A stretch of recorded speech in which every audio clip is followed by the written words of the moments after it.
Saudara-saudara yang dikasihi Tuhan Yesus Kristus, selamat hari Minggu, selamat memasuki Minggu Palma,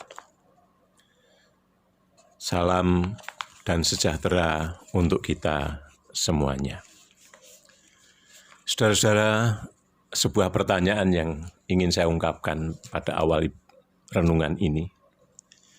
Bisakah kita melakukan ibadah dalam arti persekutuan kebaktian minggu di dalam gedung gereja kita pada saat situasi Corona COVID-19 merebaknya belum bisa teratasi dengan tanpa rasa takut? Tentu kita tidak bisa. Ya, takut sebuah kata dan rasa yang saat ini menjadi nyata dalam kehidupan kita semua. Kita takut menjadi penular yang mengakibatkan orang lain menderita dan sakit. Kita takut menularkan sehingga orang lain menjadi menderita karena kita. Kita takut bepergian, kita takut belanja, kita takut berkumpul, kita takut makan bersama-sama seperti kebiasaan kita. Kita juga semakin takut mengunjungi saudara kita yang saat ini sedang sakit, yang itu dulu biasa kita lakukan bersama-sama. Dari semua rasa ketakutan dan demi menjaga tetap sehat, tidak keluar dan supaya tidak menulari orang lain, nasihat atau tindakan bagi kita semua adalah tetap tinggal di rumah. Pertanyaannya ialah, setelah kita tinggal di rumah beberapa hari ini, apakah rasa takut itu hilang? Jangan-jangan malah ditambahi dengan rasa bosan dan jenuh. Saudara, ketakutan itu kakak beradik dengan cemas. Dan cemas itu sebenarnya hanya api kecil saja yang memercik di kepala kita. Dan itu biasanya bisa mati sendiri. Tetapi kemudian kita mengkipas-kipasnya sehingga itu menjadi berkobar dan menghanguskan diri kita. Nah, kecemasan itu saudara kembar kekhawatiran. Nah, kekhawatiran itu adalah aliran tipis rasa takut yang menetes melalui pikiran kita. Jika itu kita dorong, kita beri dorongan, kekhawatiran itu memotong saluran, di mana semua pikiran yang lain dikosongkan. Rasa takut itu paradoks iman, yang selalu menyerukan kegagalan, dan takut gagal akan menyulut keraguan kita untuk bertindak benar. Pada titik ini, keraguan adalah pengkhianat. Dan keraguan itu membuat kita kehilangan apa yang sering kali mungkin kita menangkan, tetapi kita takut mencobanya. Ketakutan, kecemasan, kekhawatiran benar-benar tidak akan membantu kesulitan hari esok, tetapi justru merusak kebahagiaan kita hari ini. Saudara-saudara yang dikasihi oleh Tuhan Yesus Kristus, oleh karena takut itu paradoks iman, maka marilah kita tinggalkan sejenak rasa takut itu. Kita kembali kepada firman yang kita baca hari ini tadi. Dari Yesaya 58:1-12, yang dalam renungan masa perayaan Paskah Pentakosta, GKSBS 2020 diberi tema Ibadah Sejati. Bila direkonstruksi ulang secara sederhana, Yesaya 58:1-12 itu garis besarnya sebagai berikut. Kisah ini terjadi setelah bangsa Israel pulang kampung dari pembuangan di Babil dan menata kehidupan yang baru di Yerusalem. Mereka melakukan ibadah seperti ketika belum dibuang ke Babil. Salah satunya adalah puasa. Mereka beranggapan ibadah yang dulu mereka lakukan dan sekarang mereka lakukan kembali, mereka kira akan menyenangkan hati Tuhan. Namun ternyata Allah berubah. Ritual ibadah, salah satunya puasa, ternyata tidaklah menyenangkan hati Tuhan. Ayat 2 dan 3a. Kenyataan ini membingungkan bangsa Israel, dan mereka melakukan apa yang benar. Seperti dulu Allah perintahkan, tetapi mengapa Allah menolak? Dulu, salah satu alasan Allah menghukum Israel dan membuangnya ke Babil, karena mereka berlaku kejam dan tidak adil terhadap sesama, merampas milik orang lain, menindas sesama yang miskin. Ketika mereka sudah pulang kampung ke Yerusalem, mereka tetap mempraktekkan tindakan ketidakadilan terhadap sesama.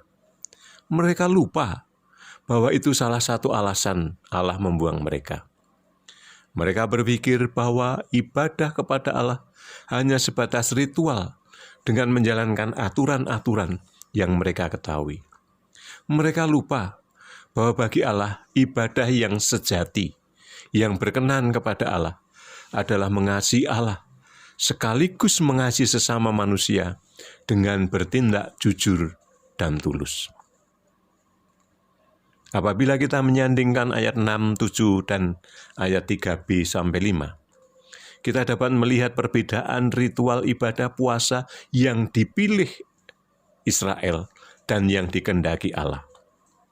Israel memilih menjalankan ibadah puasa dengan aturan-aturan yang mereka kenal, lalu merendahkan diri dengan menundukkan kepala seperti gelagah, membentangkan kain karung, dan abu sebagai lapik tidur. Sedangkan Allah menghendaki ibadah puasa yang memerdekakan orang dari penindasan. Berbagi makanan kepada mereka yang kelaparan, memberi bantuan kepada mereka yang membutuhkan kasih. Allah memilih ibadah puasa seperti itu karena hal ini sejalan dengan sifat Allah yang membebaskan dan penuh kasih.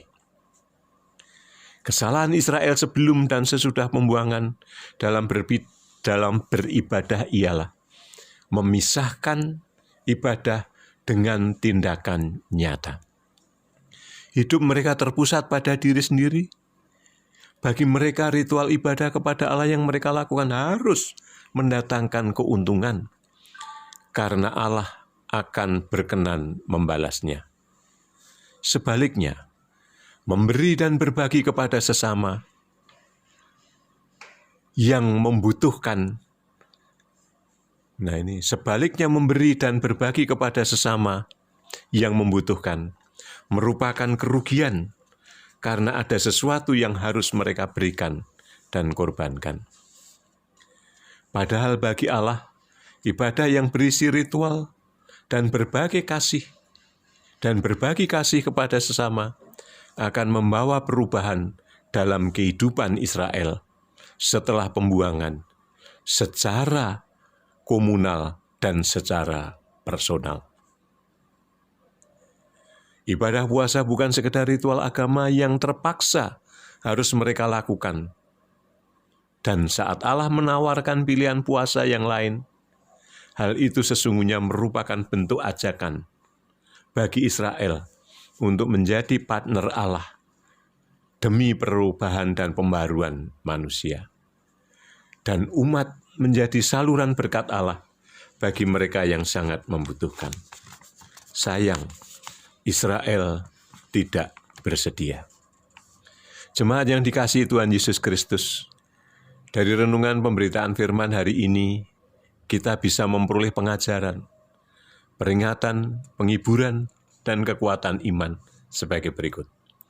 Yang pertama, dengan mentaati anjuran pemerintah, tetaplah tinggal di rumah untuk memutus penyebaran dan penularan COVID-19. Bekerja di dalam rumah, beribadah di dalam rumah, kita menjadi diingatkan sekaligus dihibur bahwa keluarga adalah inti gereja dan persekutuan.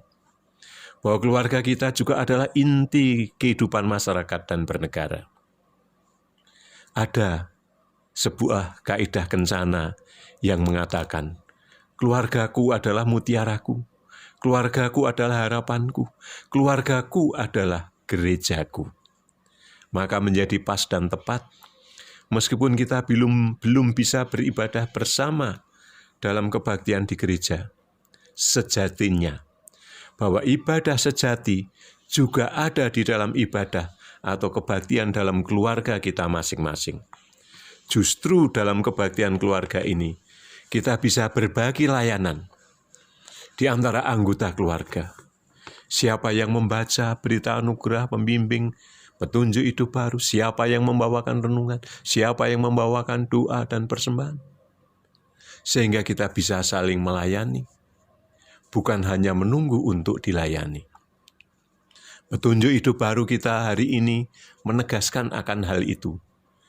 Yang kita baca tadi dari Yosua 24 ayat 15. Tetapi jika kamu anggap tidak baik untuk beribadah kepada Tuhan, pilihlah pada hari ini kepada siapa kamu akan beribadah. Tetapi aku dan seisi rumahku, kami akan beribadah kepada Tuhan.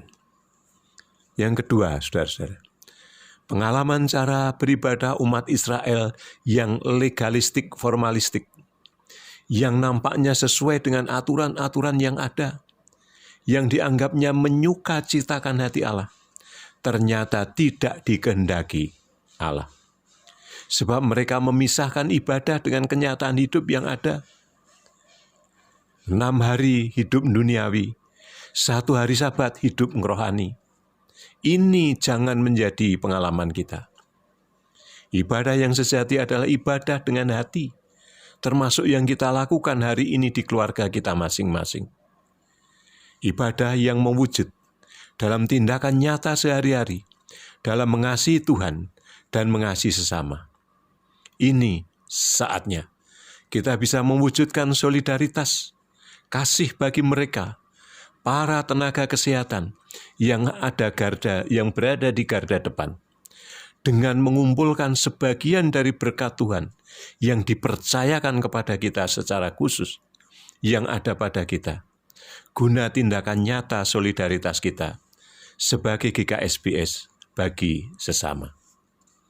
Yang ketiga, saudara-saudara, hari ini Minggu Prapaskah 6, Minggu Palma, Minggu ketika Yesus masuk kota Yerusalem, adalah saat-saat akhir menjelang